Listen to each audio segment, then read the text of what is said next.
Opinion meeting with Pakistani diplomats in United Nations Act 1. On March 15, 2011, after a successful Know Your Army show in Ahmedabad, where then Chief Minister Narendra Modi was the chief guest, I, as the general officer commanding, was on top of the world as I took a flight for Pune for an operational discussion to be chaired by the army commander. Little did I know that by the time I land in Pune, I will be on all the headlines of various news channels. I had praised Mr. Modi and said that he operates like an army commander, sets targets and timelines and achieves them in record time. I was widely criticized by one and all, as I had praised a politician of the opposition party in the center. My corps commander and the army commander took it in their stride and felt that I had extended normal courtesies to a chief guest of a civil military mega event.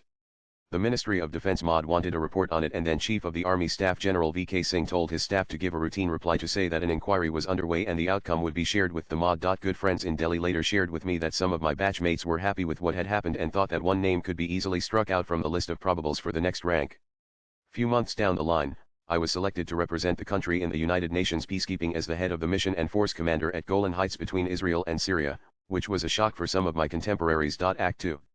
During the Force Commanders Conclave of 1 week in New York in 2014, all 16 Force Commanders got an invite for dinner at the Pakistani embassy.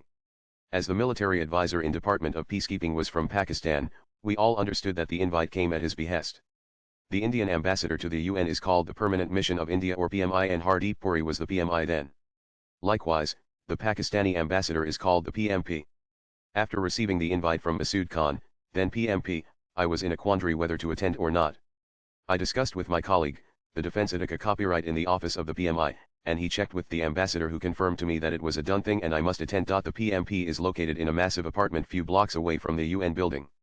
On reaching the place, we were received by the deputy PMP, an ex-armored corps officer of the Pakistan Army, who conducted us around and told us that this Havli was the erstwhile residence of an affluent Pakistani feudal lord who had donated it to the Pakistani embassy. We were impressed with the lavish hospitality of the Pakistanis, and the ambassador made a special effort to spend some time with me. After a couple of drinks, when the mood got lighter and I was also visibly relaxed, the deputy came back to me with a query. I armed myself mentally to frame the answer. The deputy had done his homework and he knew that I had worked closely with Modi in Ahmedabad. The BJP had recently come to power, and Modi was sworn in as the PM. The deputy cozied up to me to say that both Indian and the Pakistani armies understood each other on the line of control and exactly know the actions and reactions of each other and continue to remain below the threshold of the escalation ladder. He added that, however, the utterances of the new PM and the tough stance taken by him had left them confused and bewildered and they did not know what to make of it. He also emphasized that since I knew the PM well, I could tell him what it means for the situation along the line of control in Kashmir.